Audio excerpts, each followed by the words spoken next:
చూసారండి, ఆత్మఫలాల గురించి మాట్లాడుకున్నాం కదండి. మరి ఆత్మఫలంలో ఏంటంటే విశ్వాసము, మంచితనము, ప్రేమ.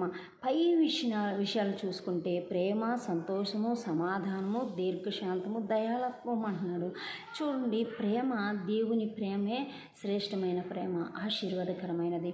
అయితే ఆత్మఫలాలు పొందుకోవాలంటే 9 ఆత్మఫలాలు పొందుకోవాలి. దేవుని ఆత్మను మనం పొందుకొని ఉన్నప్పుడు ఈ ఆత్మఫలాలు మనము పొందుకునే వారిగా ఉంటాము. ఎలా పొందుకుంటామండి ఆత్మఫలం అనగా? చూడండి, ఒక పండు ఉంటుంది. పండు ఎంతగా బత్తాయి పండు ఉంటుందండి, కమలా పండు ఉంటుంది.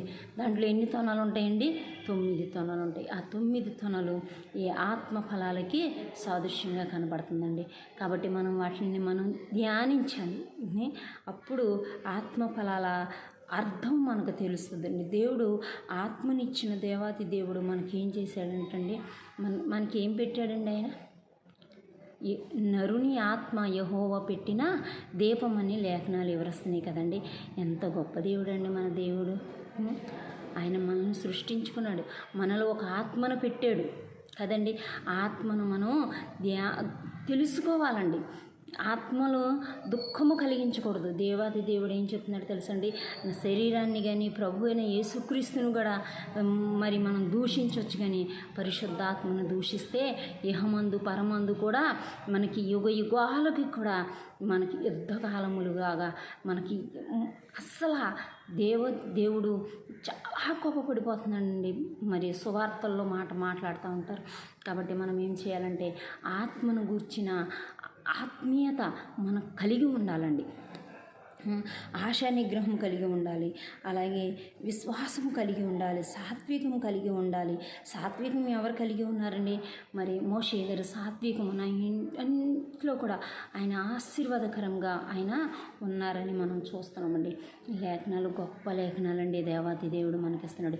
మరి కొరింథీయులకు రాసిన పత్రికల్లో 1 కొరింథీ 12వ అధ్యాయము అక్కడ కొన్ని మాటలు మాట్లాడతాడండి దేవాతి దేవుడు. ఏం మాట్లాడతాడో తెలుసండి, ఆత్మఫలాలు, ఆత్మవరాలు ఇచ్చాడంటండి మనకి. ఆత్మవరాలు మనకి మనం పొందుకోగలుగుతామండి. ఆత్మఫలాలు పొందుకోవాలి, ఆత్మవరాలు కూడా మనం పొందుకోవాలండి.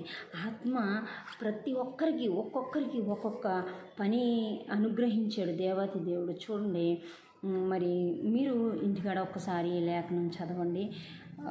1 కొరింథీయులకు రాసిన పత్రిక 12వ అధ్యాయంలో మరి 7వ వచనం నుంచి కొన్ని వచనాలు కనబడతాయండి.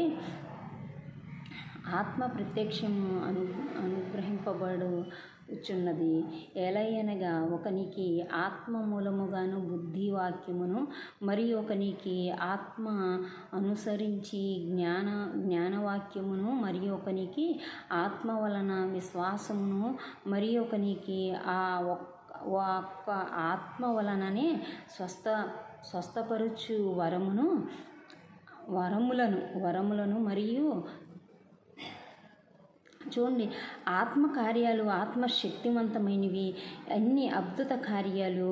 మరి ఒకనికి అద్భుత కార్యములను చేయు శక్తియు, మరి ఒకనికి ప్రవచించు వరములను, మరి ఒకనికి ఆత్మలను వివేచనమును, మరి ఒకనికి నానా విధములైన భాషలను, మరి ఒకనికి భాషలు అర్థము చెప్పు శక్తియు అనుగ్రహింపబడి ఉన్నవి. దేవునికి స్తోత్రం.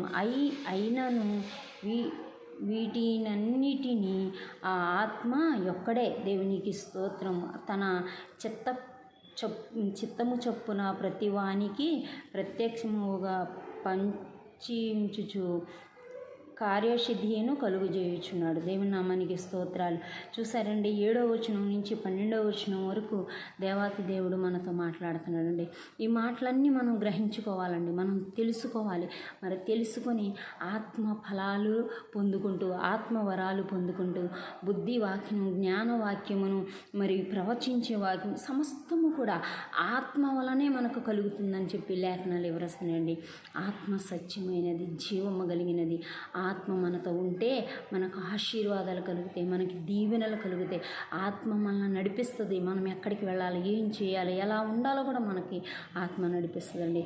కాబట్టి అటు కృప మనందరికీ తోడే ఉండి నడిపించునుగాక. Amen, amen.